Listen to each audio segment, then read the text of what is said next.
आप सभी को आज फिर एक बार जय मसीह की। आप सभी को मैं आज स्वागत करता हूं प्रभु यीशु मसीह के नाम में। बीते कई दिनों से हम लोग एक बड़ी गैप में रह गए, मैं आपसे वचन शेयर नहीं किया और आज प्रभु के अनुग्रह से हमें मौका मिला है फिर एक बार उसके वचन में आने के लिए। बीते दिनों में जो भी मैंने आपको वाचा के बारे में सिखाया, यदि आप उसको सुनते आ रहे हैं तो मैं विश्वास करता हूं कि ये वचन आपके लिए बहुत आशीष का कारण बना होगा।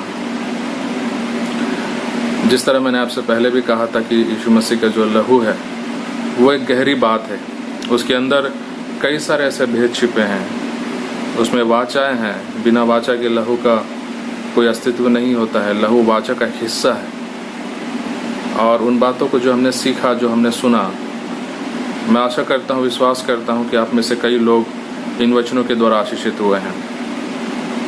आज हम देर न करते हुए प्रभु के वचन में जाएंगे और प्रभु के वचनों से और सीखेंगे। पिछले वक्त जहाँ पर हम रोके थे वहीं से आगे हम बढ़ेंगे। प्रभु की वाचा के बारे में हम और गहराई से सीखेंगे, हम उसके बारे में और आगे सीखेंगे। आइए हम अपने आंखों को बंद करें और प्रार्थना करें प्रभु से कि प्रभु आज हमसे बात करें। यदि आप आज अपने घरों में इस वचन को सुन रहे हैं तो आज पवित्र आत्मा से बात कहिए कि प्रभु मुझसे बात कर, मुझे सिखा। अपनी आंखों को बंद कीजिए, मेरे साथ अपने सरों को झुकाइए और प्रार्थना कीजिए। दयालु पिता, अनुग्रहकारी, आपके सिंहासन के निकट आपके बेटे यीशु मसीह के नाम में हम आते हैं प्रभु। हर एक जीवन को बदलने वाला परमेश्वर आप हैं, हर एक वाचाओं को बनाने वाला परमेश्वर आप हैं प्रभु। आपके हर वाचाओं के लिए हम आपको धन्यवाद देते हैं। हम जानते हैं कि आप अपने वाचाओं को पूरा करने वाला परमेश्वर। आज अपने लोगों से बात कर प्रभु पिता, अपने लोगों को सिखा आपकी वाचा में किस तरह जीना है प्रभु। जिस क्रूस के बारे में हम विश्वास करते हैं, जिस क्रूस के बारे में हम लोगों को बताते हैं, उन बातों को हम अच्छी रीति से, गहराई रीति से हम खुद उस बातों को समझ पाए प्रभु। हम पर दया कर, हम पर अनुग्रह कर। आज जितने भी लोग जो आज आपके वचन सुनने के लिए इकट्ठे हुए हैं, उनके दिलों से बातें कर प्रभु। उन्हें सिखा, आपके वचन उनके जीवन में आशीष का कारण बने। धन्यवाद। ये सारी प्रार्थना आपने हमारी सुनी। ये सारी प्रार्थना यीशु मसीह के नाम में मांगते हैं, आमीन। आइए हम प्रभु के वचन में चलें। आज पिछले बार आपको याद होगा हम लोग वाचाओं के बारे में पढ़ रहे थे और मैंने आपको बताया था कि परमेश्वर ने अपने वचनों में 7 प्रकार के वाचाओं के बारे में बताया है। परमेश्वर का वचन हमें कितने प्रकार के वाचाओं के बारे में बताता है? 7 प्रकार, मुख्यतः 7 प्रकार के वाचाओं के बारे में हमें बताता है। पिछले संडे मैं इसलिए वचनों को आपसे नहीं बांटा क्योंकि मैं देखना चाह रहा था कि आप में से कितने लोग ऐसे हैं जिनमें इंटरेस्ट है प्रभु के वचन के लिए। मैं यीशु के लहू के बारे में कम से कम 4 या 5 वीडियोस बनाया हूँ 1-1 घंटे का, जिनमें बहुत सारे ऐसे गहरे बातें हैं जो इस जगत में आपको सुनने के लिए बहुत कम मिलेगा। मैं जानता हूँ जो बातें मैं आपको सिखा रहा हूँ वो बातें इस दुनिया में सुनने के लिए बहुत कम मिलती हैं। इस बातों पे मैं घमंड नहीं कर रहा हूँ, लेकिन ये प्रभु का अनुग्रह है कि परमेश्वर ऐसी बातों को, ऐसे भेद भरी बातों को वो हम पर प्रकट किया, हमें उस बातों को जानने के लिए वो दिया। ये उसका अनुग्रह है प्रभु का। आपको पता है परमेश्वर यहोवा ने मूसा से क्या कहा? उसने मूसा से कहा, मैं जिस पर चाहता हूँ उस पर दया दिखाता हूँ और जिस पर नहीं चाहता उस पर नहीं दिखाता। वैसा परमेश्वर है वो अनुग्रहकारी। वो जिस पर चाहेगा उस पर दया दिखाता है। वो जिसको चाहता है उसे प्रकट करता है, वो जिसको नहीं चाहता उसको प्रकट नहीं करता। एक बार यीशु के सामने उसके चेले आकर पूछने लगे, प्रभु कि तू हमसे भेदों में, दृष्टांतों में लोगों से क्यों बात करता है? क्यों उन्हें समझ में नहीं आता इस तरह तू बातें करता है? तो यीशु मसीह ने कहा, उन्हें नहीं दिया गया है कि वो परमेश्वर के भेदों को जाने, लेकिन तुम्हें दिया गया है ताकि तुम परमेश्वर के भेदों को जान सको। और उन गुप्त बड़ी बातों को वो अपने चेलों को सिखाता था। उन दृष्टांतों को, उनका मतलब जो है वो खोल करके, तोड़ करके अपने चेलों को बताता था। लेकिन दुनिया के लोगों के लिए वो बातें भेद भरी बातें होती थी। उनको समझ में नहीं आता था कि यीशु मसीह किस बातों की ओर, किन चीज़ों की ओर इशारा कर रहे हैं, उसके दृष्टांतों के पीछे क्या मतलब है, ये दुनिया को समझ में नहीं आता है। बाइबल लिखा है परमेश्वर का जो भेद है वो उनके साथ रहता है जो उसके भय मानते हैं। उसका भेद हर व्यक्ति को प्रकट नहीं करता, उसका भेद उनको प्रकट करता है जो उसका भय मानते हैं। मैं विश्वास करता हूं कि अब तक आपने जितना भी यीशु के लहू के बारे में सुना है, जितना शायद आपने कहीं सुना होगा, जिन बातों को मैंने आपको बताया, जो बातें लहू के बारे में आपको सिखाया है, मैं जानता हूँ आप में से कई ऐसे लोग होंगे जो सोचते होंगे कि हमने कभी भी ऐसा नहीं सोचा कि लहू इतना बड़ा विषय हो सकता है, लहू के अंदर इतनी सारी बातें हो सकती है। आज 80-90% से ज़्यादा लोगों को यदि आप पूछेंगे, यीशु विश्वासियों को यदि आप जाकर के पूछेंगे और बोलेंगे कि यीशु के लहू के बारे में बताओ, 2-4 लाइन बताएंगे सिर्फ, यीशु का लहू हमारे पापों को माफ़ करता है, बस। लेकिन उसकी गहराई, उसकी ऊंचाई, उसकी चौड़ाई को आज तक लोग नहीं जान पाए। मैं जितना बताया वो संपूर्ण नहीं है। मैं जितना आपको बताया वो समुंदर में से हो सकता है एक बूंद पानी है।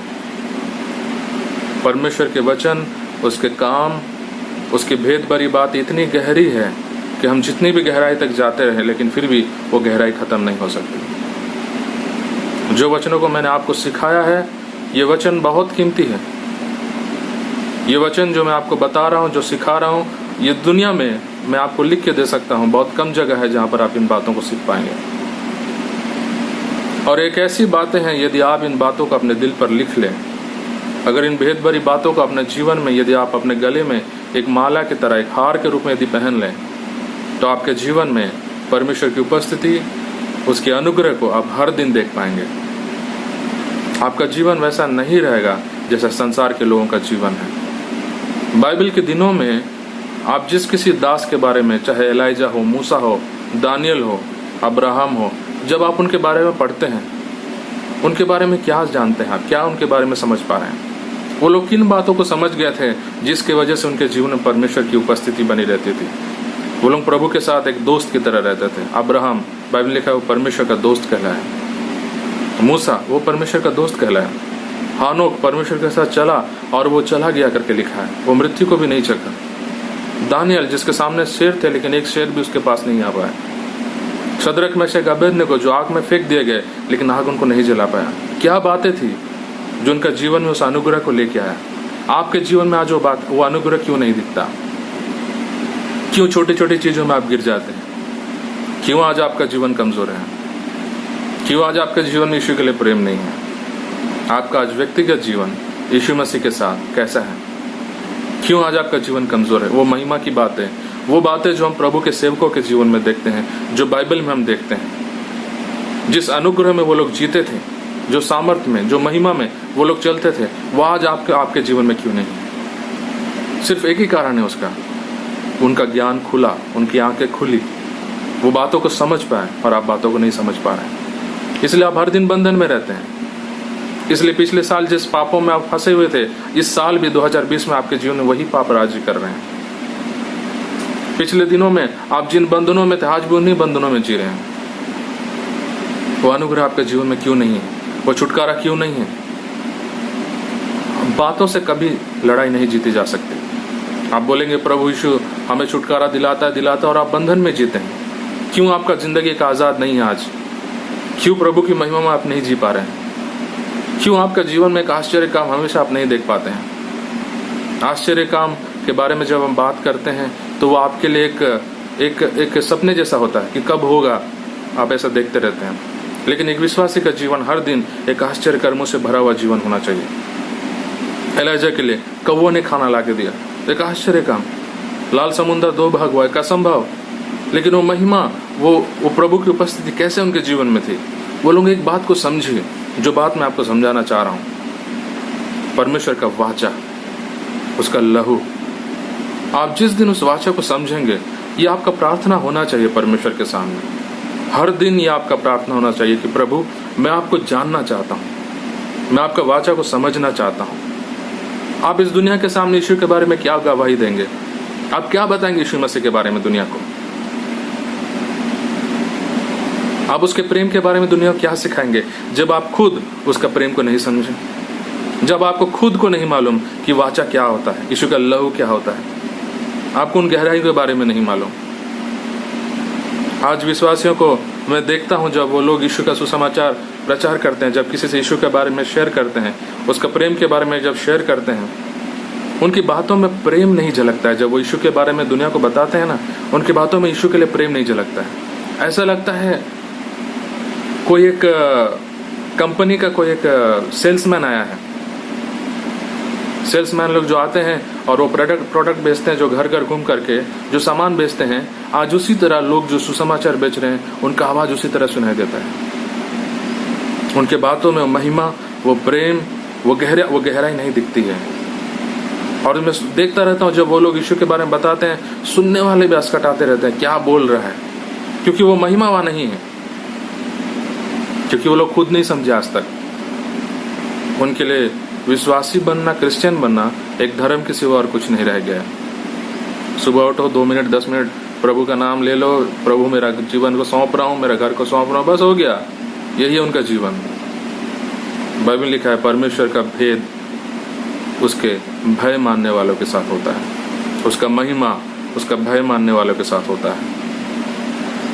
बाइबल में यदि आप देखेंगे, परमेश्वर मूसा को अपने पास बुलाता था, मूसा उसके निकट जाता था पहाड़ पर, वो उस महिमा को देखा, वो उस आग को देखा, परमेश्वर से आमने सामने बात किया। लेकिन इजरायली, वो लोग कहाँ थे? पहाड़ के नीचे। उनको सांप डसते थे, वो लोग मरते थे, वो लोग जलाए गए, वो लोग काटे गए, मारे गए। क्यों फर्क था? इजरायली भी उसी यहोवा को मानते थे जिसको मूसा मानता है, लेकिन मूसा का जीवन इतना महिमामय, उसका चेहरा चमक रहा था, लिखा है बाइबल में। क्यों उसमें और इजरायलियों में इतना फर्क था? मूसा भी तो एक इजरायली था, उसमें और बाकी लोगों में क्या फर्क था? मैं उन बातों में नहीं जाऊंगा, क्योंकि वो एक अलग विषय है। उस बातों के बारे में मैं किसी और दिन आपसे चर्चा करूंगा। लेकिन मैं एक चीज देखा कि हमारे कलीसिया के जो विश्वासी हैं, मैं जो सोचता था उनके अंदर जो भूख, जो प्यास होगा वचनों के लिए, वो मुझे आज कम दिखाई दे रहा है। मैंने सोचा एक संडे में गैप करके देखता हूं कि कितने विश्वासी हैं जो बीच में मैंने चेन रोक दिया, जो वाचा के बारे में बता रहा हूं और रोक दिया। तो मैं सोचा कि विश्वासी लोग होंगे जो आके मुझसे कहेंगे कि भैया आप जो बता रहे थे उसको पूरा कीजिए, हमको सीखना है उस बारे में। लेकिन मैं कई लोगों के मुंह से बात आज तक नहीं सुना। बीते दिनों में कई विश्वासी थे हमारे चर्च में हैं जो फोन ही नहीं किए, सिर्फ 2-3 परिवार को छोड़ दो कलीसिया में, तो कई सारे ऐसे लोग जो आज तक फोन नहीं किया, नहीं पूछे कि भैया आप वचन क्यों नहीं डाल रहे हैं, क्या हुआ वाचा के बारे में। इंटरेस्ट नहीं है प्रभु का वचन सीखने के लिए। जो परमेश्वर से, उसके वचनों से प्रेम नहीं करते, आप बाइबल पढ़ के देखिए उनका जीवनों के साथ क्या हुआ। कई लोग हैं जो बाइबल भी नहीं पढ़ते, जिनको मालूम नहीं इतिहास में क्या हुआ, इसलिए उनके अंदर डर नहीं। आप जब पढ़ेंगे उन वचनों को, आप जब बाइबल खोलेंगे, आप अपने आप को देखेंगे, आपको ऐसा लगेगा कि ये लोग जो विनाश हुए, ये लोग मेरे जैसे लोग थे। आपको ऐसा लगेगा जब आप उनका जीवन को पढ़ोगे तो, जो लोग प्रभु के लिए भूखे नहीं थे, जो लोग प्यासे नहीं थे। यीशु आने वाला है आपको लेने के लिए, अपने कलीसिया को लेने के लिए। आपका जीवन कैसा है? मुझे एक सिस्टर फोन की और बता रही थी कि टीवीओ में सब तरफ, यूट्यूब में, चैनलों में प्रभु के सेवक लोग आ रहे हैं, प्रभु के दूसरे आगमन के बारे में प्रचार कर रहे हैं, प्रभु का आगमन होने वाला है। हड़बड़ा रही थी सिस्टर, और बोली भैया आप कैसे नहीं बता रहे हैं वचनों को, प्रभु के आगमन के बारे में हमें कैसे नहीं सिखा रहे हैं। मैं आपको तैयार कर रहा हूं, अभी जो मैं वचनों को आपको सिखा रहा हूं इतने दिनों से, जो लहू के बारे में, वाचा के बारे में, परमेश्वर से संबंध के बारे में, ये सारी चीजें संबंधित है आपके प्रभु के साथ उठाए जाने के साथ। जब वो आएगा लेने के लिए, ये चीजें आपको सीखना जरूरी है, क्योंकि यही चीजें हैं जो आपका जीवन को तैयार करती है। यीशु मसीह के साथ जाना वो एक फॉर्मूला नहीं है कि मैं प्रभु को पा लिया, बपतिस्मा ले लिया, अब मैं चला जाऊंगा। फॉर्मूला नहीं है वो। मैं उन बातों को विस्तार से समझाने के लिए आज उस टॉपिक को लेकर के आपके पास नहीं आया हूं, लेकिन जो मैं सिखा रहा हूं, मैं जानता हूं मैं आपको क्या सिखा रहा हूं। लेकिन दुख की बात है, आज भी कलीसिया में लोग सूखे हुए पेड़ों की तरह हैं, जिनमें जीवन नहीं है, जीवन नहीं दिखता है, वो प्यास नहीं दिखता है। कलीसिया में बहुत कम लोग हैं जिनके अंदर वो प्यास को मैं देखता हूं प्रभु के वचनों के लिए। मैं उन भाई और बहनों को मैं धन्यवाद देता हूं जिन लोगों ने मुझे फोन किया और कहा कि भैया आप कैसे वचन नहीं दे रहे हैं, हमें सीखना है वचनों को। प्रभु उनके जीवन में काम कर रहा है, इसलिए वो लोग व्याकुल है प्रभु के वचन के लिए। प्रभु जिसके जीवन में काम नहीं करता है ना, वो हमेशा सूखा हुआ पेट रहता है। आपको मालूम है, जब हम शरीर में बुखार होता है या फिर बीमारी होता है, हमारा भूख मिट जाता है। आप देखे होंगे कईयों के जीवन में, जो लोग बीमार में होते हैं, बुखार में होते हैं ना, उनके जीवन में भूख नहीं होता है, उनको कुछ खाने का मन नहीं करता है। जैसा शारीरिक में है ना, वैसे आत्मिक भी है। जब आपका आत्मिक जीवन जब बीमार होता है ना, जब आपका आत्मिक जीवन मरा हुआ होता है, आपको भूख नहीं लगेगा प्रभु के वचन के लिए। आप साल में एक बार, महीना में एक बार बाइबल खोलेंगे, आपके सामने वचन होता होगा, वो वचन को आपको सुनना पसंद नहीं आएगा, आपको बोर लगेगा वचन। आपको फिल्मों में डूबना, जगत की बातों में डूबना, किसके घर में क्या हुआ, वो बातें आपको ज्यादा इंटरेस्ट देंगे, प्रभु का वचन नहीं देगा। भजन संहिता का 1 अध्याय में क्या लिखा हुआ है? सबसे पहला अध्याय, धन्य वो व्यक्ति जो पापियों के मार्ग पर नहीं खड़ा होता, जो दुष्टों के विचार पर नहीं चलता, लेकिन दिन रात उसकी इच्छा कहाँ रहती है? परमेश्वर के वचन में, उसके धर्मशास्त्र में उसकी इच्छा रहती है। वो किस समान होगा? कैसा होगा? वो उस पेड़ के समान होगा जो बहती हुई नदी के किनारे लगाया गया है, जिसके पत्ते कभी सूखते नहीं, और वो अपने ऋतु में क्या करता है? फल देता है। आपका जीवन में आज फल क्यों नहीं है?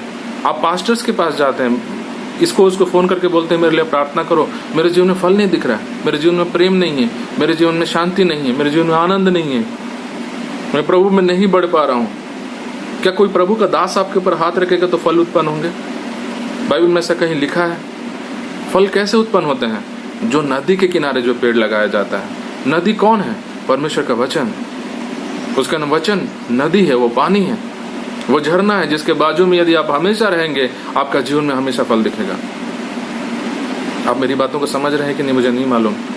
प्रभु से मांगिए, ज्ञान मांगिए, प्रभु को बोलिए कि प्रभु मुझे भूख दे, मेरा आत्मिक जीवन को उठा, फिर से जिंदा कर प्रभु। क्योंकि जब यीशु मसीह आएगा अपने कलीसिया को लेने के लिए, हो सकते हैं आप नहीं जाए, हो सकता है आप यहाँ रुक जाएं, क्योंकि वो उसी को लेने आएगा जो उसके लिए व्याकुल है। दाऊद कहता है, जैसे हिरनी जल के लिए प्यासी है, वैसे मैं तेरे लिए प्यासा हूं प्रभु। वो उसको लेने आएगा जो उसके लिए प्यासा है। क्या आप प्यासे हैं? वो तो दिख रहा है कितने प्यासे हैं।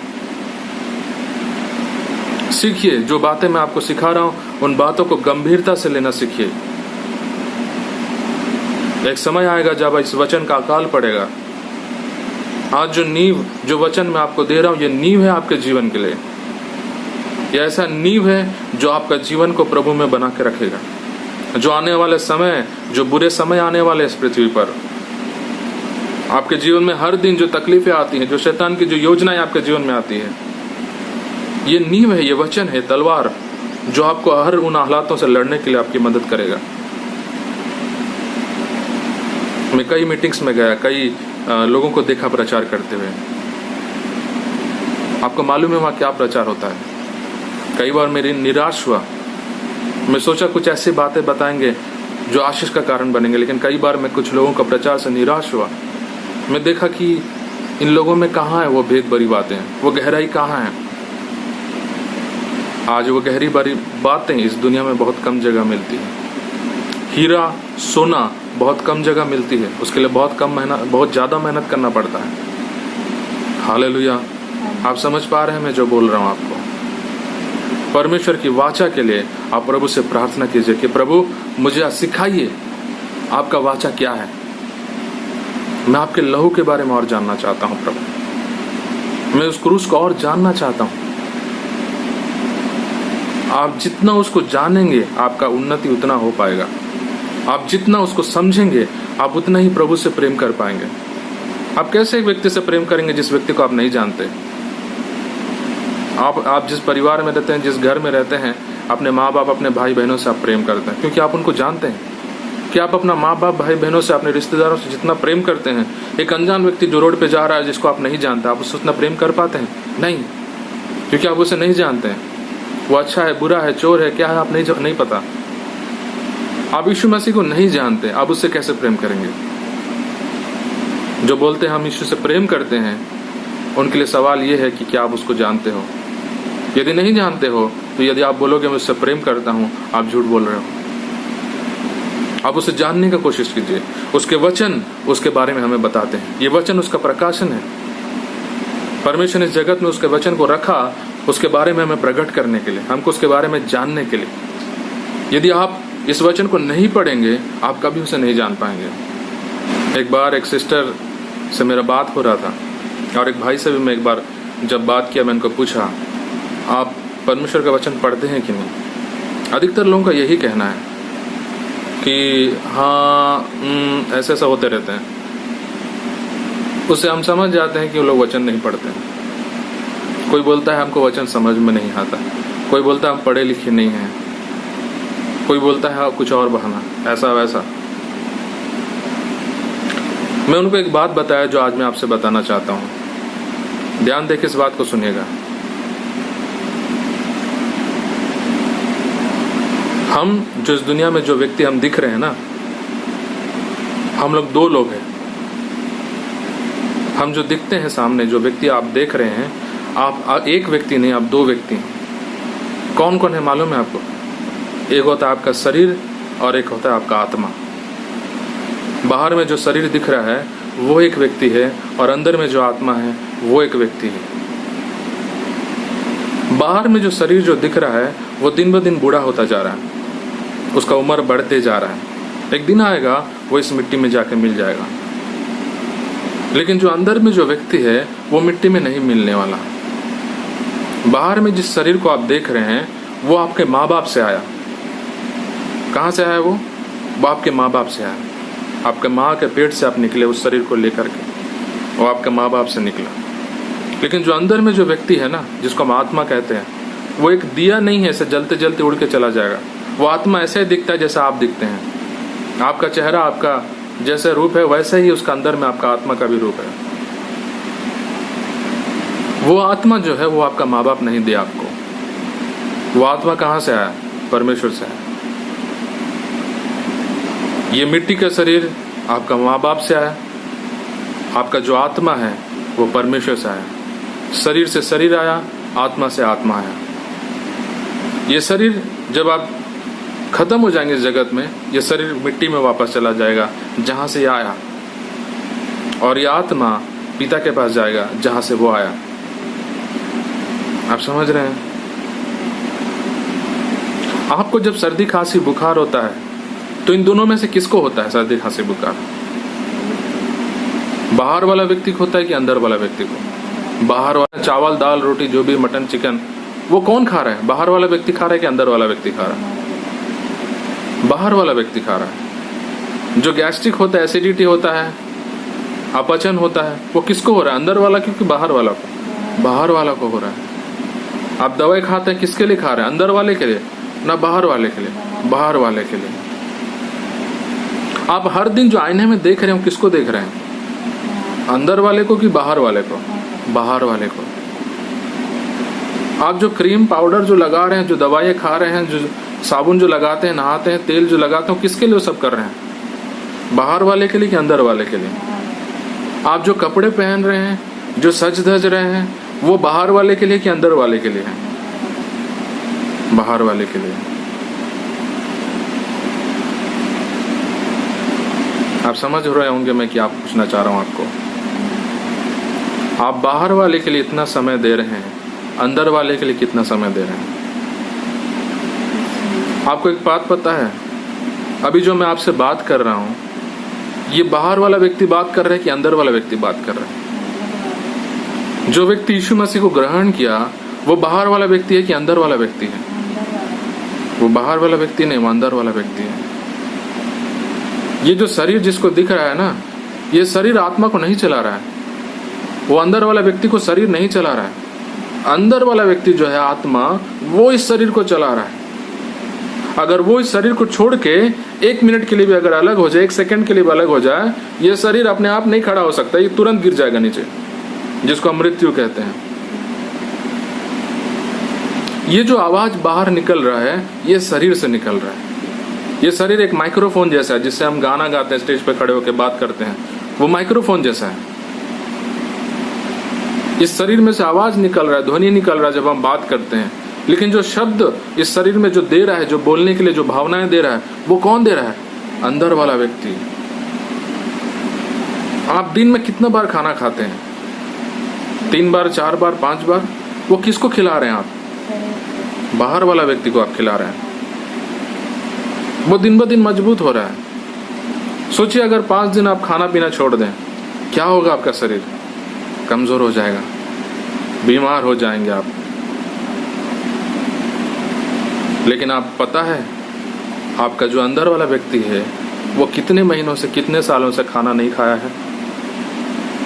ये जो खाना आप खिला रहे हैं हर दिन अपने आप को, वो तो अंदर वाले व्यक्ति को आप नहीं खिला रहे हैं, वो तो बाहर वाला व्यक्ति को आप खिला रहे हैं। और आपका बाहर वाला व्यक्ति दिन ब दिन ताकतवर बनते जा रहा है, लेकिन अंदर वाला व्यक्ति का क्या? उसको आप क्या खिलाएंगे? क्या उसको आप मटन चिकन खिला सकते हैं? उसको आप दाल चावल खिला सकते हैं, सब्जी खिला सकते हैं? उसका खाना क्या है? क्या खाना आप उसको खिलाएंगे? कभी आप सोचें इस बारे में। आपका जो बाहर वाला व्यक्ति है जो खाना खा रहा है, वो खाना आपके शरीर में पचता है और शरीर से बाहर निकल जाता है, लेकिन आत्मा का खाना क्या है? आत्मा का खाना है परमेश्वर का वचन। आप दिन में 3 बार आपका शरीर को खिला रहे हैं, आपका आत्मा को आप कितना बार खिला रहे हैं? महीने में 1 बार, 2 महीने में 1 बार, साल में 2 बार, कितना बार खिला रहे हैं आप? इसलिए आपका आत्मा कमजोर है, इसलिए आपका आत्मा परमेश्वर से प्रेम नहीं कर सकता, इसलिए आपका आत्मा जो है प्रभु का आराधना नहीं कर सकता, उसके लिए नहीं जी सकता। आपका आत्मा कमजोर है, इसलिए लोगों को शर्म लगता है, डर लगता है समाज के सामने, दुनिया के सामने। मैं क्रिश्चियन हूं बोलने के लिए, यीशु मसीह को मानता हूं बोलने के लिए, मसीह शादी करने के लिए लोगों को शर्म लगता है, डर लगता है। समाज वाले क्या बोलेंगे, मोहल्ले वाले, गांव वाले क्या बोलेंगे, मेरे परिवार वाले क्या बोलेंगे? ये डर क्यों सताता है? क्यों ये शर्मिंदगी लगता है? क्योंकि आपका अंदर में जो व्यक्ति है ना, वो या तो कमजोर है या तो मर चुका है। इसलिए आपके अंदर विश्वास नहीं है। विश्वास शरीर से नहीं जन्मता है, विश्वास आत्मा से जन्म लेता है। अंदर वाला व्यक्ति जन्म देता है विश्वास को, उसके अंदर आता है विश्वास, वो उसका ताकत है। इसलिए आप प्रभु पर भरोसा नहीं कर सकते, इसलिए आप यीशु मसीह पे विश्वास नहीं रख सकते, इसलिए आपके अंदर व्याकुलता नहीं है, इसलिए आपके अंदर वो इच्छा नहीं है कि मैं प्रभु के साथ समय बिताऊं। आपको प्रार्थना में बोर लगता है, वचनों में बोर लगता है, सब चीज बोर लगता है। क्यों? क्योंकि वो जो व्यक्ति है जो परमेश्वर से आया ना, वो व्यक्ति कमजोर हो गया है। उसी को मालूम है परमेश्वर से कैसे प्रेम करना, लेकिन वो कमजोर हो गया है। और आप जिसको लेकर के जी रहे हैं परमेश्वर के सामने, वो ये शरीर है, ये बाहर वाला व्यक्ति। और ये शरीर नहीं जानता परमेश्वर से प्रेम करना। इसलिए बाइबल में लिखा है, पौलुस कहता है, एक शारीरिक व्यक्ति आत्मा की बातों को नहीं समझ सकता। यानी जो बाहर में जो दिख रहा है वो अंदर वाला व्यक्ति की बातों को नहीं समझ सकता, क्योंकि अंदर वाला व्यक्ति यीशु से प्रेम करता है, और वो प्रेम करने वाला व्यक्ति आज मर चुका है या फिर कमजोर हो चुका है। क्यों? क्योंकि आप उसको कभी खिलाए नहीं खाना, परमेश्वर का वचन उसे नहीं दिया। आप समझ रहे हैं? आप किसके पास जाना चाहते हैं? कौन आपके लिए प्रार्थना करेगा प्रभु में बढ़ने के लिए? ये है भेद, ये है बात, ये है चाबी आपके समस्या का, आपका समाधान होने का। ये है बात। यदि आप इस वचन को खाना शुरू करेंगे, वचनों को पढ़ना बंद कीजिए, उसको खाना शुरू कीजिए। जब आप बाइबल खोलते हैं, आप मत सोचिए कि मैं कोई किताब खोल रहा हूं। बाइबल लिखा है, आदि में वचन था, वचन ही परमेश्वर था, और वचन परमेश्वर के साथ था। आप जब वचन को खोल रहे हैं, आप किसको खोल रहे हैं? आप यीशु मसीह को खोल रहे हैं। आप जब उसके सामने बैठ रहे हैं, आप किसके सामने बैठ रहे हैं? यीशु मसीह के सामने। जिस तरह चेले यीशु मसीह के सामने बैठा करते थे, उससे सुनने के लिए, उससे पूछते थे, आज आप यीशु के सामने बैठते हो, जब आप वचन को खोलते हो। आप उसको किताब की तरह देखना बंद कीजिए। आप उसे किताब की तरह देखेंगे तो आप परमेश्वर का अनादर कर रहे हैं। यह अनादर है जब हम उसको किताब की तरह देखते हैं। उसे व्यक्ति की तरह देखिए। उस बाइबल को जब आप अपने हाथ में पकड़ते हैं, उससे बात कीजिए, बोलिए, प्रभु यीशु, मैं आपसे प्रेम करता हूँ। मैं उन कागज के बारे में नहीं बोल रहा हूँ, उन अक्षरों के बारे में नहीं बोल रहा हूँ, उन बातों के बारे में बोल रहा हूँ जो बातें वचन में लिखी गई है। उन बातों को जब आप देखते हैं, उससे कहिए कि प्रभु यीशु, मैं आपसे प्रेम करता हूँ, मुझे सिखा प्रभु, मेरे जीवन को उठा। जो लोग परमेश्वर के वचन से प्रेम नहीं करते, वो लोग कैसे आशा कर सकते हैं कि परमेश्वर उनको आशीष देगा? वो लोग कैसे आशा कर सकते हैं कि वो लोग यीशु मसीह के साथ उठाए जाएंगे, वो उनको लेने आ रहा है? कैसे आप विश्वास कर सकते हो? आप अपने आप को धोखा दे रहे हो। मैं आज कुछ और विषय बताना चाह रहा था, लेकिन यह विषय बताना बहुत जरूरी है, क्योंकि मैं देख रहा हूं कि कलीसिया के लोगों में आज वचनों के लिए भूख और प्यास कमते जा रहा है। लोगों में इच्छा नहीं है। एक और बात मैं बताना चाहता हूं, आजकल YouTube में, इस तरह के सोशल साइट्स पर कई सारे वचन चल रहे हैं। लोग उन वचनों को सुनते रहते हैं, इधर उधर बहुत सारे प्रचारकों को सुनते रहते हैं, लेकिन बहुत सावधानी से उन वचनों को सुनिएगा, क्योंकि हर आवाज जो है वो परमेश्वर का नहीं है। कई सारे झूठे भविष्यवक्ता है, कई सारे झूठे प्रचारक लोग इस दुनिया में हैं, जो YouTube पर ऐसे ऐसे वचन डाल रहे हैं जिनको मैं खुद सुनकर दंग रह जाता हूँ, जिनको मैं खुद सुनता हूँ तो सोच में पड़ जाता हूँ। और प्रभु का धन्यवाद हो कि प्रभु उन बातों को मुझे समझाता है, मुझे सिखाता है, नहीं तो मैं खुद धोखे में फंस जाता। और मैं ये सोचता हूँ कि जब मुझे इन बातों को सुन करके मैं खुद बौखला जा रहा हूँ, मैं खुद जब कंफ्यूज हो जा रहा हूँ, तो नए नए विश्वासी लोग, उनका हालत क्या होता होगा। इसलिए बड़ी सावधानी से आप उन वचनों को सुनिए, बड़ी सावधानी से, बड़े ध्यान से अपनी जिंदगी की चौकसी कीजिए। हर आवाज परमेश्वर का नहीं है। हर व्यक्ति जो खड़ा होकर के वचन प्रचार कर रहा है वो परमेश्वर की आत्मा की ओर से नहीं है। जो पास्टर, आपकी कलीसिया का जो व्यक्ति है, जो पास्टर है, वो जब आपको वचन सिखा रहा है, आप उन वचनों को ध्यान से सीखिए। मैं आज ये वचन इसलिए, हर संडे मैं ये वचन इसलिए बनाता हूँ ताकि आपको उत्तम खाना मिल सके, ताकि आप लोग प्रभु में बढ़ सको सही रीति से। एक सही रीति से मैं सोच समझ करके कि किस तरह, किस दिशा में कलीसिया को लेके जाना चाहिए। प्रभु का अनुग्रह से, उसकी अगुवाई से मुझे बातों को मिल रहा है, जो बातें मैं आपको दे रहा हूँ। कई सारे बातें हैं जो आज तक मैंने कलीसिया में नहीं बताया। कई सारे ऐसे भेद भरी बातें हैं परमेश्वर के वचन की, ऐसी गहरी बातें हैं जो आज तक मैंने आपको नहीं सिखाया, क्योंकि आप उन बातों के लिए अभी तक तैयार नहीं हुए हैं। जिस दिन आप तैयार होंगे उन बातों को मैं सिखाऊंगा, लेकिन अभी तक आप लोग आत्मिक रीति से बच्चे हैं। अभी भी आपको ABCD सिखाना पड़ रहा है। मैं चाहता हूं कि आप लोग आत्मिक रीति से बढ़ें। ऐसे कई सारी बातें हैं जो आपको सीखना है, आपको युद्ध करने वाला बनना है।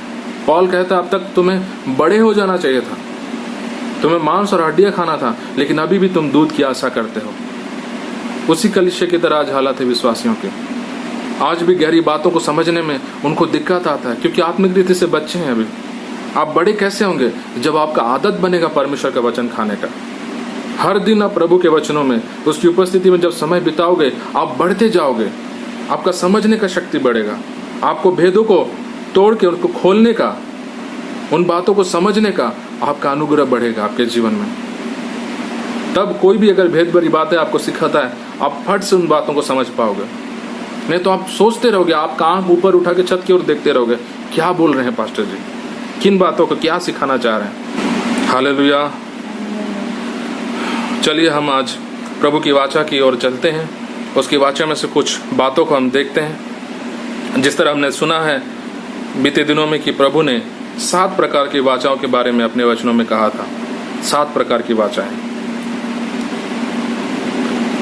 सबसे पहला वाचा क्या था? आदम के साथ बनाया हुआ वाचा। परमेश्वर ने आदम के साथ वाचा बांधा था, वो सबसे पहला वाचा है। दूसरा जो वाचा है वो है नोहा के साथ बनाया हुआ वाचा। और तीसरा जो वाचा है वो अब्राहम के साथ बनाया हुआ वाचा है। और चौथा जो वाचा है वो मूसा के साथ बनाया हुआ वाचा है। और 5वां जो वाचा है वो दाऊद के साथ बनाया हुआ वाचा है। और जो 6वां वाचा है वो यीशु मसीह ने अपनी कलीसिया के साथ बनाया, जिसको हम नई वाचा कहते हैं। और जो 7वां है वो कौन सा वाचा है? अनंत का वाचा, जिसे परमेश्वर ने जगत के आरंभ से पहले बनाया। तो इन 7 वाचों के बारे में हम परमेश्वर के वचनों से आज कुछ देखेंगे, हम सीखेंगे। इन वाचाओं को आप समझने का कोशिश कीजिए। परमेश्वर आज तक ऐसा कोई व्यक्ति को आशीष नहीं दिया जिस व्यक्ति के साथ उसका वाचा ना हो। इस बात को आप समझिए। तो बाइबल में परमेश्वर ने जितने भी लोगों को आशीष दिया वो सारे ऐसे लोग थे जिनके साथ परमेश्वर ने वाचा बांधा। बिना वाचा के परमेश्वर ने किसी को आशीष नहीं दिया। ऐसा कोई व्यक्ति बाइबल में आप नहीं देखेंगे जो अपने शत्रुओं पर जीत हासिल किया परमेश्वर के साथ बिना वाचा बनाए, जो आशीषित हुआ बिना वाचे के। ऐसा कोई व्यक्ति आपको नहीं मिलेगा। बाइबल में परमेश्वर ने जिस किसी व्यक्ति को अपना लोग कहा उनके साथ उसने पहले वाचा को बांधा। बिना वाचे के परमेश्वर किसी के साथ नहीं खड़ा हुआ। बिना वाचे के परमेश्वर किसी को आशीष नहीं दिया। अब्राहम से लेकर के नए नियम तक जितने भी लोगों को आप देखते हैं, नोआ से लेकर के परमेश्वर ने हर किसी के साथ वाचा बांधा उसको आशीष देने के लिए।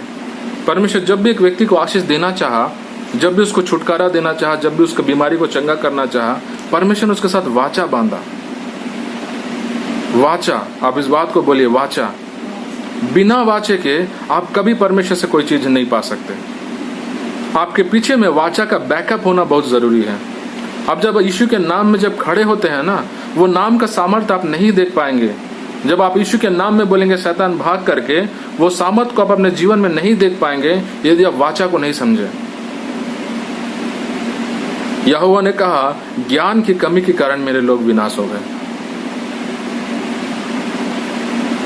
हम जो वचन को पढ़ते हैं वो कोई मैजिक का किताब नहीं है।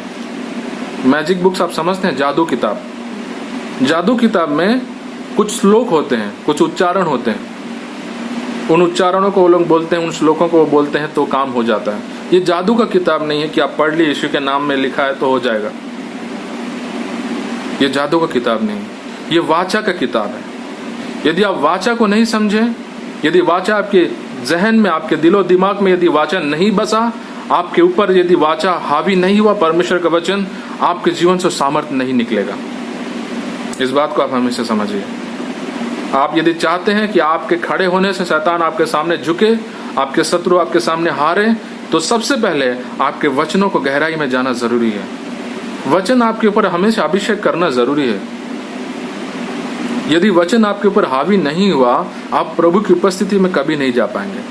आप कभी उसके सामर्थ्य, उसकी महिमा को, उसके वचन में किए गए वादों को कभी आप अपने जीवन में नहीं देख पाएंगे। जब परमेश्वर मिलाप वाला तंबू बनाने के लिए बोला मूसा को, इजरायलियों के लिए, वो मिलाप वाले तंबू में सबसे पहला आता था वेदी, जिस पर वो लोग जानवरों को बलि दिया करते थे, उसको जलाया करते थे। आंगन में था, वो आंगन में एक वेदी था जिसके ऊपर जलाया करते थे। आंगन के बाद दो स्थान होते थे, एक पवित्र स्थान, एक महापवित्र स्थान। दो कमरे हैं वो। पहला कमरा जो होता है पवित्र स्थान, और उसके बाद अंदर वाला जो कमरा है वो महापवित्र स्थान। और यहोवा ने इस्राएलियों को कहा, लेवियों को कहा, याजक लोगों को कहा कि जब तुम पवित्र स्थान में जाओ तो पवित्र स्थान से पहले बाहर आंगन में एक पात्र हुआ करता था जिसके अंदर वो लोग पानी भर के रखते थे। एक बर्तन जो तांबे का बना हुआ था, उसके अंदर में वो लोग पानी भर के रखे थे। और परमेश्वर ने कहा उसमें तुम अपना हाथ पांव धोना, उसके बाद पवित्र स्थान में जाना।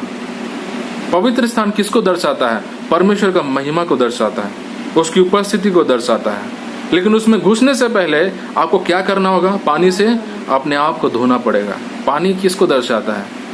अभी मैं आपसे बता रहा था भजन संगीता का एक अध्याय में, बहती हुई नदियों के पास लगाए हुए उस पेड़ के समान होगा। नदी कौन सा है? पानी किसको दर्शाता है? परमेश्वर का वचन को। यदि ये वचन आपके जीवन पर हावी नहीं हुआ ना, आप कभी उस महिमा में नहीं जा पाएंगे। आप एक हारा हुआ जीवन जिएंगे, पास्टरों के पीछे, प्रचारकों के पीछे, भविष्यवक्ता के पीछे दौड़ते दौड़ते आपकी जिंदगी बीत जाएगी, लेकिन आप खुद उस यीशु मसीह का सामर्थ्य को, उसके अनुग्रह को अपने जीवन में कभी नहीं देख पाएंगे। आप सिर्फ बात करते रहेंगे कि हमारा यीशु इतना महान है, उतना महान है, लेकिन कभी आप उस महानता को अपनी आंखों से नहीं देख पाएंगे, क्योंकि कभी आपने उस पानी में नहीं डूबा, वो पानी आपको धोया नहीं। आपको पता यीशु ने अपने चेलों से क्या कहा? वो कहा, यदि मेरी बातें तुम्हारे अंदर बनी रहे तो तुम जो भी मांगोगे वो तुम्हें मिल जाएगा। यूहन्ना का किताब पढ़िए, 14, 15, 16 अध्याय को पढ़िए। वहां पर यीशु मसीह ने कहा, यदि मेरी बातें तुम में बनी रहे तो तुम जो मांगो वो मिल जाएगा। उसका मतलब क्या है? ये वचन आपके ऊपर हावी होना चाहिए। सोते जागते आपको ये वचन है आपके दिमाग में चलती रहनी चाहिए। ये वचन आपके दिल को, आपको दिल को हमेशा टटोलती रहनी चाहिए।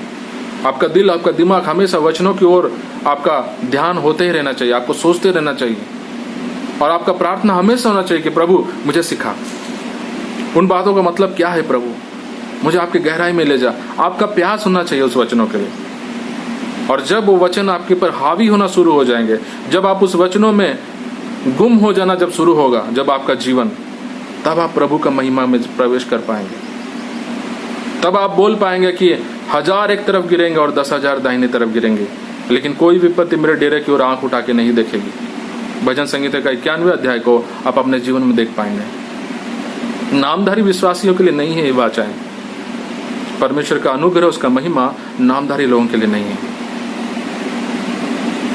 तो परमेश्वर की जो वाचा है, जो परमेश्वर ने आदम से, अब्राहम से, जितने भी लोगों से वाचा बांधा, वो वाचा के कारण वो लोग आशीषित हुए।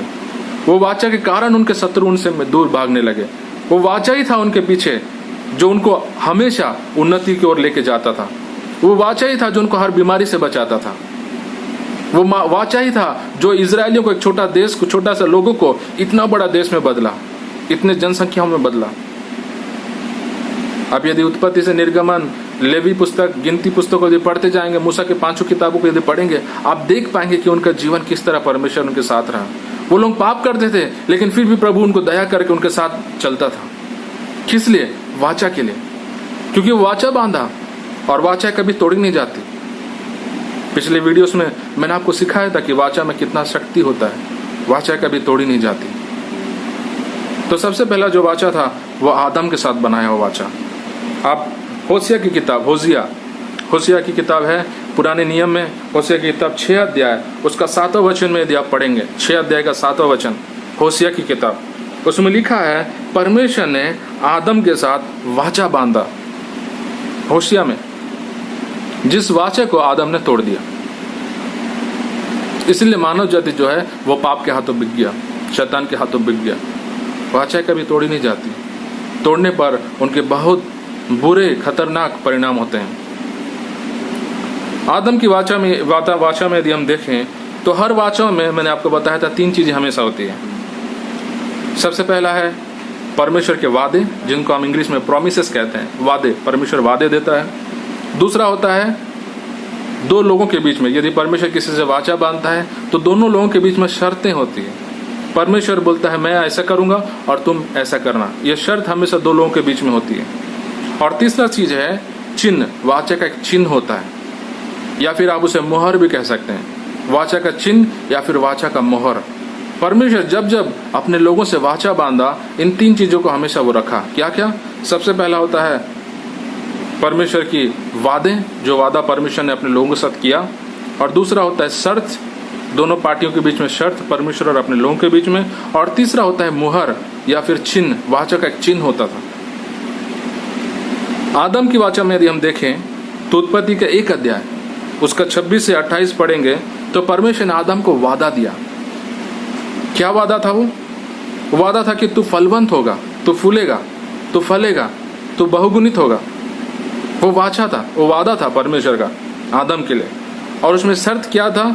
उत्पत्ति का 2 अध्याय, उसका 16 और 17 वचन को यदि पढ़ेंगे, वहां पे शर्त ये था कि तुम भले और बुरे ज्ञान के पेड़ से मत खाना। यह शर्त था, वहां पर कंडीशन था ये। और उस वाचा का चिन्ह क्या था? उस वाचा का मोहर क्या था? वो उस वाचा का मोहर था जीवन का वृक्ष। क्या था उस वाचा का चिन्ह? जीवन का वृक्ष। ईदेन की वाटिका में 2 पेड़ लगे थे, एक था जीवन का वृक्ष और एक भले और बुरे ज्ञान का वृक्ष।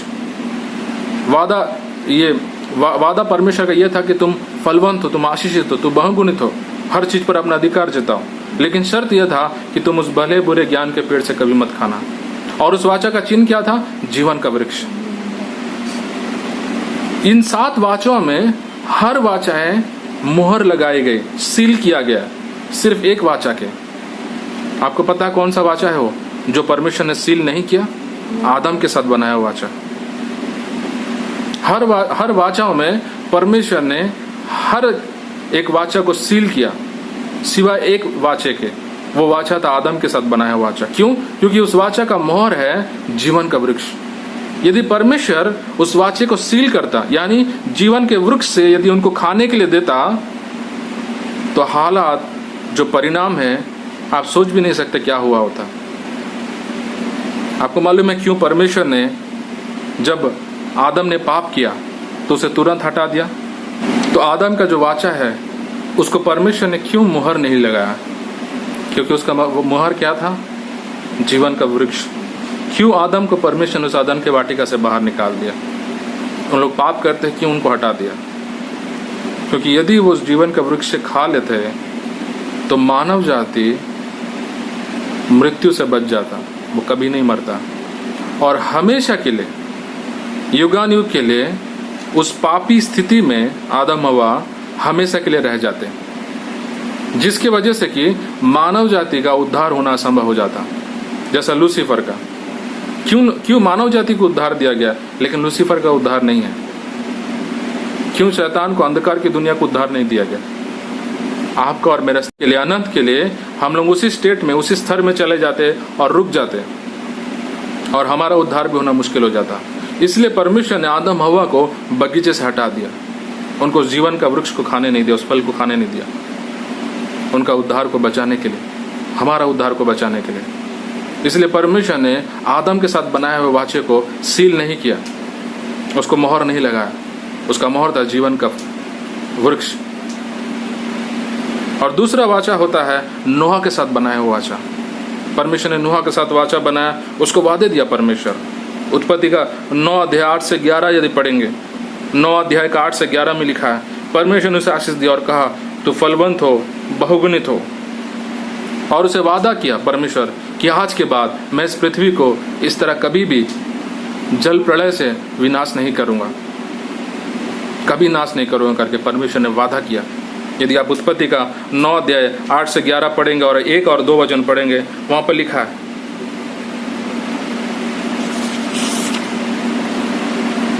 और उस वाचा में शर्तें भी थी। वो शर्तें क्या थी? उत्पत्ति का 9 अध्याय उसका 4 और 5।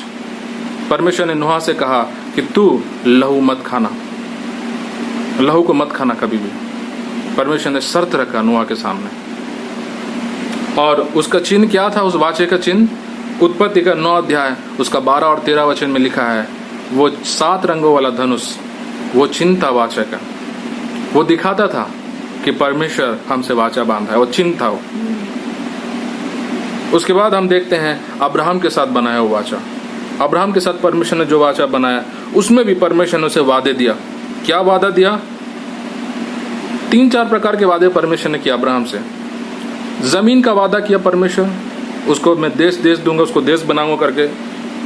उसको संतानों का वादा दिया परमेश्वर, तुझसे अनगिनत रेतों के समान, आसमान के तारों के समान तेरे बच्चे होंगे। और कहा कि तुझे मैं आशीष दूंगा और तेरा छुटकारा करूंगा। ये सारे प्रकार के वादे जो थे परमेश्वर अब्राहम को दिया, जिसको हम देखते हैं उत्पत्ति का 12 अध्याय उसका 1 से 3। उत्पत्ति का 12 अध्याय उसका 1 से 3 आप पढ़िए, वहां पर आप देख पाएंगे परमेश्वर ने अब्राहम से क्या क्या वादा किया। और 15 का 5 वचन और 13 से 16 वचन, 15 का 5 वचन और 13 से 16 वचन, इन वचनों को यदि पढ़ेंगे आप वहां देख पाएंगे कि परमेश्वर अब्राहम से क्या क्या वादा किया। उसके बाद शर्तें क्या थी? शर्तें ये थी, उत्पत्ति का 17 का 1 में लिखा है, उत्पत्ति का 17 का 1 और 18 का 19 में लिखा है। शर्तें क्या थी? कि तू मेरे सामने धर्मी जीवन जीना, मेरे सामने खरा जीवन जीना। उत्पत्ति का 17 का 1 और 18 का 19 में लिखा है। और उसका चिन्ह क्या था? मोहर क्या था? उस वाचे का मोहर जो अब्राहम के साथ परमेश्वर ने बांधा, खतना। खतना जो था वो उस वाचे का मोहर था। आप यदि बाइबल्स नहीं पढ़ते हैं घरों में तो आपको इन सारी बातों को सीखने में मुश्किल होगा, क्योंकि आपके लिए नई बातें हैं, आपको मालूम नहीं अब्राहम के साथ परमेश्वर क्या बात करता था। इसलिए जो लोग बाइबल पढ़ते हैं उनको सिखाना आसान होता है। जो लोग बाइबल का शकल कभी नहीं देखते उनको सिखाना बहुत मुश्किल होता है। उनको आप गहराई में नहीं जा सकते उनको सिखाने के लिए। उनको सिर्फ इतना ही सिखा पाते हैं, यीशु मसीह आपके लिए मरा, जान दिया, 3 दिन बाद जी उठा, स्वर्ग जाओगे, पाप क्षमा होगा, बस इतना ही आप सिखा पाते हैं और ज़्यादा नहीं सिखा पाते उनको, क्योंकि वचन पढ़ते ही नहीं। इसके बाद यदि हम देखेंगे, चौथा होता है मूसा के साथ बनाया हुआ वाचा। परमेश्वर ने मूसा के साथ वाचा को बनाया। पहला होता है उसका शर्तें, हम देखें ये परमेश्वर के वादे। निर्गमन का 19 अध्याय उसका 4 से 6, मूसा के साथ जो वाचा परमेश्वर ने बांधा, उस वाचे में परमेश्वर ने मूसा के साथ, इजरायलियों के साथ एक वादा को किया। वो वादा किस में लिखा है? निर्गमन का 19 अध्याय उसका 4 से 6। परमेश्वर ने वादा किया, मैं तुमको कानान देश दूंगा। तो वादा वहां पर लिखा है। और उसकी शर्तें क्या थी? निर्गमन का 20 अध्याय शर्तें थी, व्यवस्था जो परमेश्वर ने आज्ञाएं दी, तो वो थी परमेश्वर की शर्तें। उन आज्ञाओं को इजरायली लोग मानना था, वो शर्तें थी। और उसके बाद हम देख उस वाचा का मोहर क्या था? निर्गमन का 31 अध्याय का यदि 16 वचन आप पढ़ेंगे, 16 और 17, निर्गमन का 31 अध्याय का 16-17 वचन, तो वहां पर लिखा है वाचा का जो मोहर है वो है सबत। सबत यानी विश्राम दिन। विश्राम दिन परमेश्वर जो वाचा मूसा के द्वारा जो इजरायलियों से बनाया, वो वाचे का मोहर था सबत। वो सबत दर्शाता था कि परमेश्वर हमसे वाचा बांधा है। और उसके बाद आता है दाऊद का वाचा, जो परमेश्वर ने दाऊद के साथ बनाया। वो वाचा में परमेश्वर ने वादे किया दाऊद के साथ। दूसरा सामुएल का 7 अध्याय उसका 8 से 16 यदि पढ़ेंगे, दूसरा सामुएल का 7 अध्याय उसका 8 से 16 यदि पढ़ेंगे, वहां पे लिखा है परमेश्वर दाऊद के साथ क्या क्या वादा करता है। और उसके जीवन में भी वही शर्तें थी जो परमेश्वर ने इजरायलियों के साथ रखा। परमेश्वर का भय मानना, परमेश्वर के साथ चलना, उसके साथ शर्तें रखा। और उस वाचे का मोहर क्या था? चिन्ह क्या था? स्तुति। परमेश्वर का स्तुति उस वाचा का सील था, उस वाचा का मोहर था जो परमेश्वर ने दाऊद के साथ बनाया। और उसके बाद जो 6वां वाचा है वो है नई वाचा, जो यीशु मसीह ने अपने कलीसिया के साथ बनाया। और उस वाचे में जो वादे थे, जो यीशु मसीह ने अपने कलीसिया के साथ जो वादे किए, वो वादे बहुत सारे वादे हैं। यदि आप मत्ती, मार्क, लूक, यूहन्ना पढ़ेंगे, आप कई सारे वादों को देख सकते हैं जो यीशु ने अपने चेलों के साथ किया, अपने कलीसिया के साथ किया। उनमें से कुछ वादों को मैं आपको बताता हूँ। जैसे लूका का 10 अध्याय उसका 19 वचन में लिखा है, यीशु मसीह कहता है कि तुम सांपों के सरों को कुचलोगे, तुम बिच्छुओं को कुचलोगे, शैतान के ऊपर अधिकार जताओगे। वो वादा है जो परमेश्वर अपने कलीसिया को दिया। मत्ती का 16 का 18 में लिखा है, यीशु मसीह ने अपने चेलों से कहा कि मेरी कलीसिया पर अदलों के फाटक प्रबल नहीं हो पाएंगे। वो वादा है परमेश्वर का। उस वाचे में वादे आते हैं परमेश्वर के। और उस वाचे के शर्तें क्या थी? यीशु मसीह जो अपने कलीसिया के साथ जो वाचे बनाया, उस वाचे की शर्तें क्या थी? उस वाचे की शर्तें सिर्फ यही थी कि हम यीशु मसीह में बने रहें। क्योंकि पुरानी व्यवस्था में, पुरानी वाचे में हमारा काम जरूरी होता था, हमारे कर्म, हमारी आज्ञाकारिता जरूरी होती थी। अपने कर्मों से लोग धर्मी ठहरते थे। लेकिन जो नई वाचा बनाई गई उसमें हमारे कर्म नहीं, हम विश्वास से धर्मी ठहरते हैं, बाइबल में लिखा है। तो प्रभु यीशु में बने रहना, उस पर विश्वास करना, यह हमारा शर्त है जो परमेश्वर ने हमसे शर्त रखा, अपने कलीसिया से शर्त रखा, प्रभु में बने रहना। यदि अब मैं उसे दूसरे शब्दों में कहूं तो बपतिस्मा जो होता है वो नई वाचा का शर्त है। बिना बपतिस्मा के आप यीशु के साथ जुड़ नहीं सकते। इसलिए जो लोग आज मेरी वचनों को सुन रहे हैं, जो लोग बपतिस्मा नहीं लिए हैं, वो इस वाचे से बाहर हैं। आप प्रभु यीशु के साथ जो वाचा है उससे आप बाहर हैं। आपके जीवन पर सुरक्षा नहीं आ सकता, क्योंकि मैंने आपको पहले ही बताया था कि परमेश्वर उन्हीं का सुरक्षा किया, परमेश्वर ने उन्हीं को आशीष दिया जिसके साथ वो वाचा बांधा। इसलिए एक व्यक्ति को बपतिस्मा लेना बहुत जरूरी है। जब तक आप बपतिस्मा नहीं लेंगे, आप परमेश्वर के साथ उस वाचा में नहीं जुड़ते हैं, वो आपका परमेश्वर नहीं बन पाता है, आप उसका प्रजा नहीं बन पाते हैं। मैं जानता हूँ कई लोग ऐसा सोचते होंगे, प्रभु तो हमारा कई बार प्रार्थना सुना, कई बार हमारी बीमारियों को चंगा किया, पास्टर साहब कैसे बोल रहे हैं, प्रभु के साथ हमारा रिश्ता नहीं बना, कैसे हम उसके साथ नहीं जुड़े। हो सकता है कई लोगों के मन में ऐसा बात आ रहा होगा। मैं आपको एक बात बताता हूँ, ध्यान से सुनिएगा।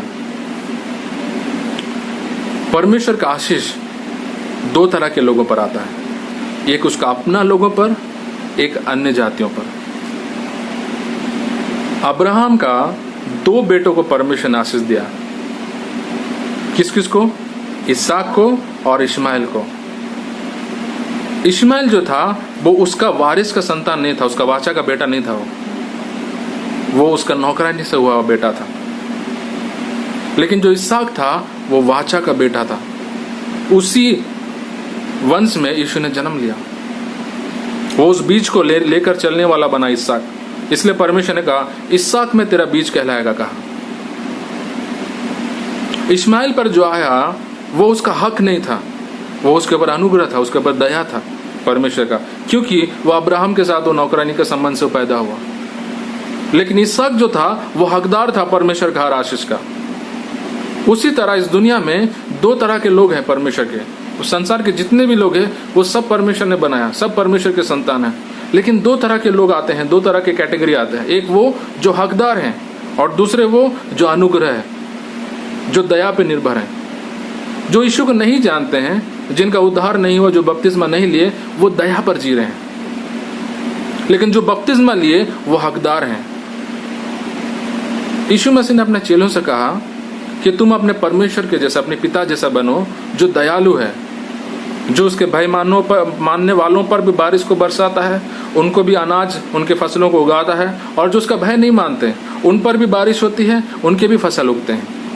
तो उसका प्रेम में भेदभाव नहीं है, वो सबके लिए समान है वो।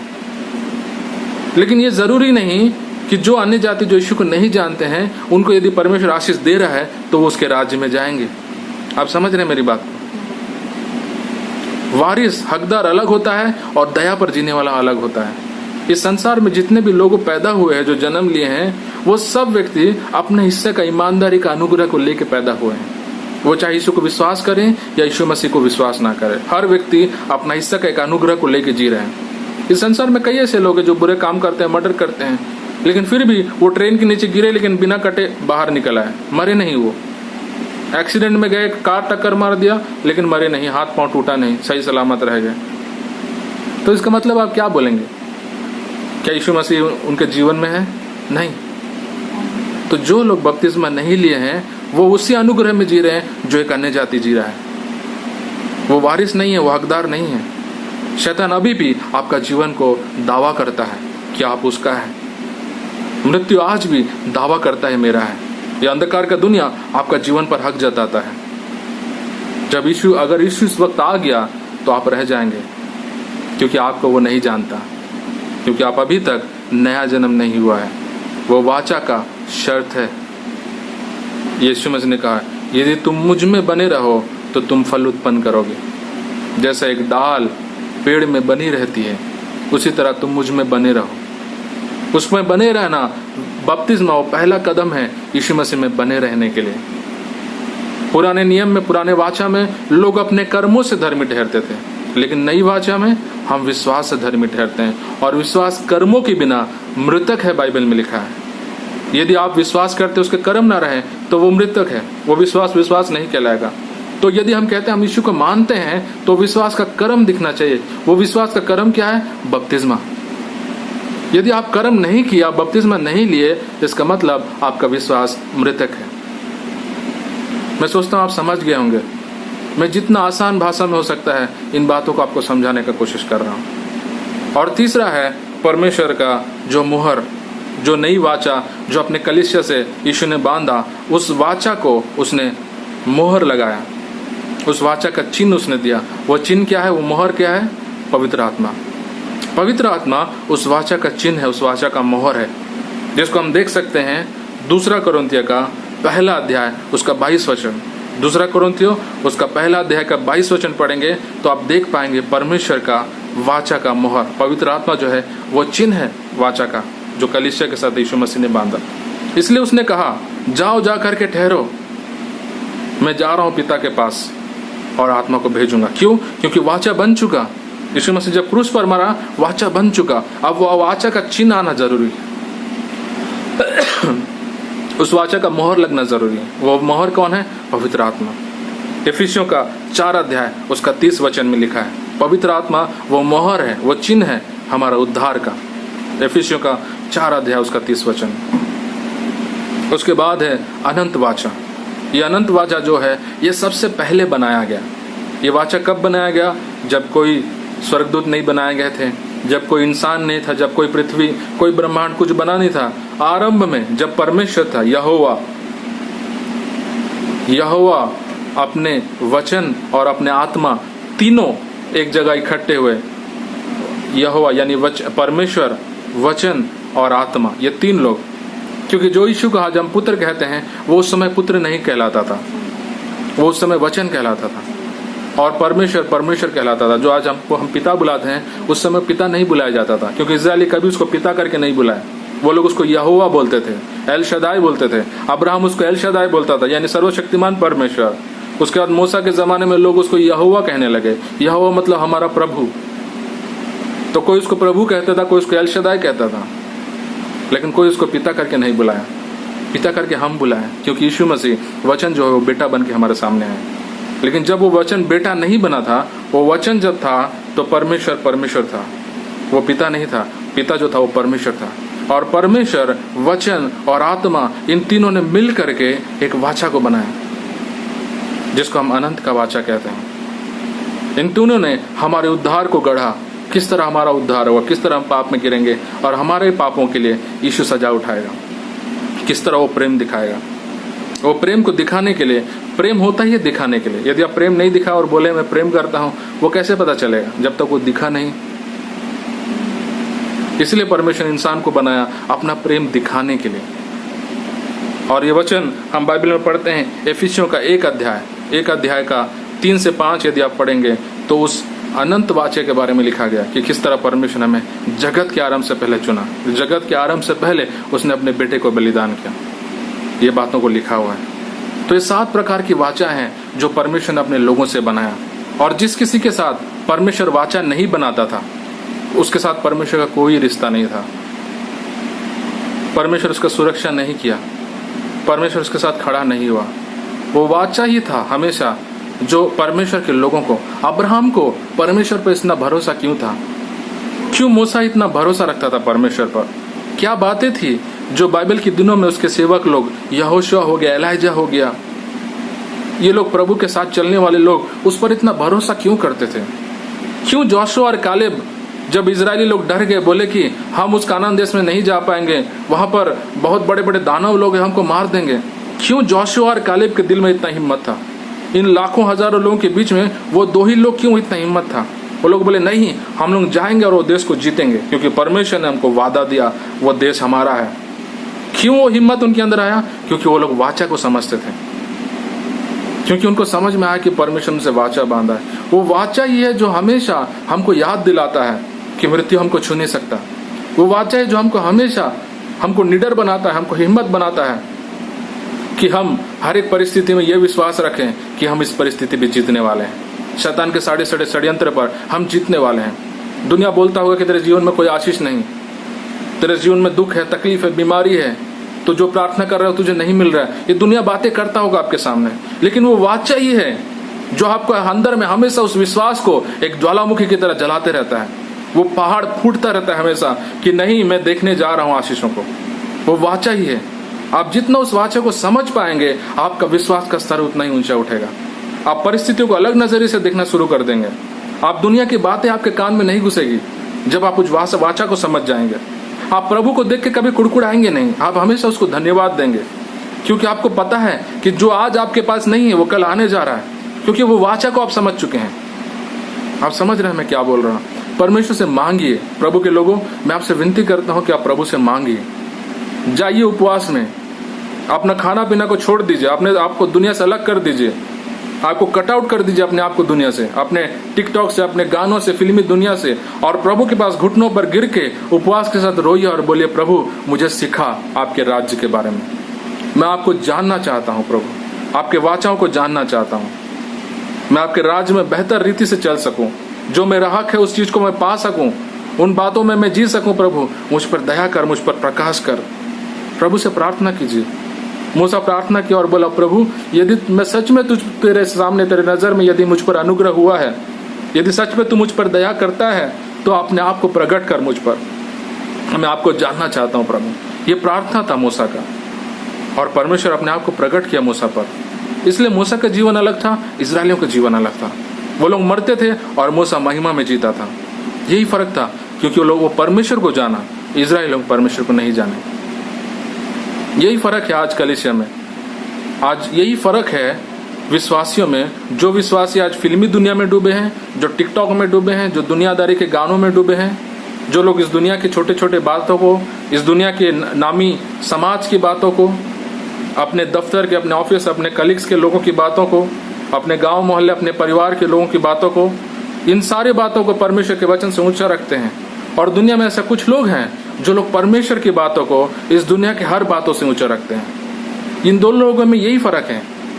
जो लोग परमेश्वर को ऊंचा रखते हैं वो लोग हैं जो उसको समझें, और जो लोग इस दुनिया को, समाज को, इस दुनिया की हर एक चीजों को सामने रखते हैं परमेश्वर से ज्यादा, वो लोग वो है जो परमेश्वर को नहीं समझे। ये दो ही फर्क है। आज भी मूसा के कैटेगरी के लोग और इजरायली के कैटेगरी के लोग हमको इस दुनिया में, कलीसिया में देखने को मिलता है। और जो इजरायली के कैटेगरी के लोग हैं वो हमेशा मरते हैं, वो हमेशा शैतान के द्वारा सताए जाते हैं। और जो मूसा के कैटेगरी के लोग हैं, जो दुनिया की हर बातों से ऊपर जीते हैं, जो यीशु को हमेशा ऊपर रखते हैं, वो हमेशा हम लोग जीतते हैं। वो लोग, उनकी हर परिस्थितियां हमेशा आगे चल करके समाधान हो जाती है। Hallelujah, hallelujah. यदि आज परमेश्वर आपसे बात कर रहा है तो मैं चाहता हूं कि आप अपनी आंखों को बंद करें और प्रभु के पास अपना दिल खोल के उसके सामने रोइए और गिड़गिड़ाइए। बोलिए, प्रभु मुझ पर दया कर। अपनी आंखों को बंद करके उससे बोलिए, प्रभु मुझ पर दया कर। मैं ऐसा जीवन नहीं जीना चाहता प्रभु, ऐसा जीवन जो आपको ना जानता हो, ऐसा बेवकूफी वाला जीवन, ऐसा अज्ञान जीवन जो आपको ना जानता, ऐसा जीवन मैं नहीं जीना चाहता प्रभु। मैं आपको समझने वाला व्यक्ति होना चाहता हूँ, मैं आपको जानने वाला व्यक्ति होना चाहता हूँ पिता। आपके वचनों को समझने वाला व्यक्ति, आपको समझने वाला व्यक्ति होना चाहता हूँ। जैसा मूसा ने प्रार्थना किया कि प्रभु अपने आप को, अपनी महिमा को मुझ पर प्रकट कर, आज ये मेरा भी प्रार्थना है कि प्रभु अपने आप को हम पर प्रकट कर। मैं आपको जानना चाहता हूँ प्रभु, आपकी वाचाओं को समझना चाहता हूँ प्रभु। मुझ पर भी दया कर। यदि मैंने भी आपकी दृष्टि में दया पाया है तो मुझे अपने आप को प्रकट कर प्रभु। मैं अज्ञानता में ना रहूं प्रभु, इस दुनिया की बातों को प्रभु आपसे ज्यादा महत्व ना देने पाऊं। प्रभु मुझ पर दया कर, मेरे जीवन को बदल दे प्रभु, मेरे जीवन को बदल दे प्रभु। आप नहीं बदलेंगे तो कौन बदलेगा प्रभु। मेरी अज्ञानता को दूर कर, मेरी नासमझी को दूर कर प्रभु। मुझे ऐसा व्यक्ति बना जो हमेशा आपको समझ सके, आपके वचनों को, आपकी बातों को, आपके दिल को समझ सके प्रभु। आज जो वचन से आपने मुझसे बात किया, उस वचन के लिए मैं आपको धन्यवाद देता हूँ प्रभु। पिता, जितने भी लोग जो इस प्रार्थना को आपके साथ कर रहे हैं प्रभु, जो आज आपके सामने बोल रहे हैं पिता कि मेरे जीवन को बदल, मेरे ज्ञान को खोल, मुझे समझने की शक्ति दे, अनुग्रह दे। जो लोग इस प्रार्थना को कर रहे हैं पिता, मैं उनके लिए प्रार्थना करता हूँ कि उन पर आप दया दिखा प्रभु, क्योंकि आपको इच्छा नहीं कि आपके लोग विनाश हो जाएं, आपको इच्छा नहीं कि आपके एक भी भेड़ भटक जाए। इसलिए आज अपने कलीसिया के लोगों पर दया कर, उनके ज्ञान की आंखों को खोल और इन भेद भरी बातों में प्रभु उनका जीवन को प्रभु स्थिर कर प्रभु। ये वचने प्रभु उनके जीवन में प्रभु छा जाए प्रभु, उनके दिलो दिमाग पर, उनके आत्मा पर ये बातें हावी हो जाए पिता। सोते जागते उठते प्रभु उनके मनों में ये वाचाएं प्रभु, आपके लहू, आपका क्रूस हमेशा उनके ऊपर हावी होता रहे प्रभु। वो उन बातों में हमेशा जीते रहे प्रभु, उनकी आंखों के सामने ये बातें हमेशा प्रभु टहलती रहे प्रभु। यह मेरी प्रार्थना है पिता। आपके वचनों से बाहर उन्हें जीने मत दे, आपके वचनों में जीने लायक बना। आपके हर एक व्यक्ति को आज मैं आपके लहू के नीचे रखता हूँ प्रभु। हर एक घर पर अनुग्रह कर। जो लोग आज बीमारी में हैं, मैं प्रार्थना करता हूँ उनके घरों से हर एक बीमारी दूर हो यीशु के नाम में। जो लोग बंधन में जी रहे हैं, उनके बंधन टूटे यीशु के नाम में। वो वाचा के लिए पिता, हम जब यीशु का नाम लेते हैं प्रभु, हम उस वाचा को आपको स्मरण दिलाते हैं पिता। आज उस वाचा को स्मरण दिलाते हुए मैं आपके लोगों के लिए प्रार्थना करता हूँ, हर एक घर से गरीबी दूर हो यीशु के नाम में प्रभु। अपने लोगों की जरूरतों को पूरा कर, क्योंकि जब आपने इजरायलियों को निकाला मिस्र देश से, उनमें एक भी व्यक्ति प्रभु गरीब नहीं था प्रभु। मिस्र का सारा धन आपने अपने लोगों को दिया। आपने कहा मैं ना बदलने वाला परमेश्वर। अपने लोगों को आशीषित कर, उनकी हर जरूरतों को पूरा कर। जो इस लॉकडाउन में प्रभु खाने पीने के लिए प्रभु जिनका तकलीफ हो रहा है, आप यहोवा यिरे हैं प्रभु, हमारा कमी घटी को पूरा करने वाला परमेश्वर। उनकी हर एक घटियों को पूरा कर पिता। आपके लहू के नीचे ढांक ले। वो वाचा के लहू के नीचे आपके कलीसिया के लोगों को मैं रखता हूँ। पांचों कलीसिया के हर विश्वासियों को मैं आपके लहू के नीचे रखता हूँ। धन्यवाद आपकी दया के लिए, आपके प्रेम के लिए धन्यवाद प्रभु। आपने हमारी प्रार्थनाएं सुने, इसलिए धन्यवाद। ये सारी प्रार्थना यीशु मसीह के नाम में मांगते हैं, आमीन आमीन। आने वाले दिनों में हम इस वाचे के बारे में और सीखने जा रहे हैं, हम और देखने जा रहे हैं। प्रार्थना करिए कि प्रभु आने वाले दिनों में मुझसे बात कर। मैं जो आपके लिए वचन तैयार कर रहा हूँ, मेरे लिए भी प्रार्थना कीजिए कि प्रभु मेरे मुंह में उस तरह के लफ्ज़ों को दे, उस तरह बातों को दे, ताकि मैं आसान से आसान भाषा में आपको समझा पाऊँ। प्रभु मुझे अभिषेक करे बेहतर रीति से आपको इन बातों को पहुँचाने के लिए। प्रभु आप सबको आशीष दे, आप सब सुरक्षित रहिए, प्रार्थना में बने रहिए, वचनों में बने रहिए और प्रभु के पास हमेशा रोते रहिए कि प्रभु हमारे ज्ञानों को खोलो। आने वाले दिनों में प्रभु आपको और आशीष देने जा रहा है। तब तक मैं आपसे विदा लेता हूँ। आप सबको प्रभु के नाम में जय मसीह की।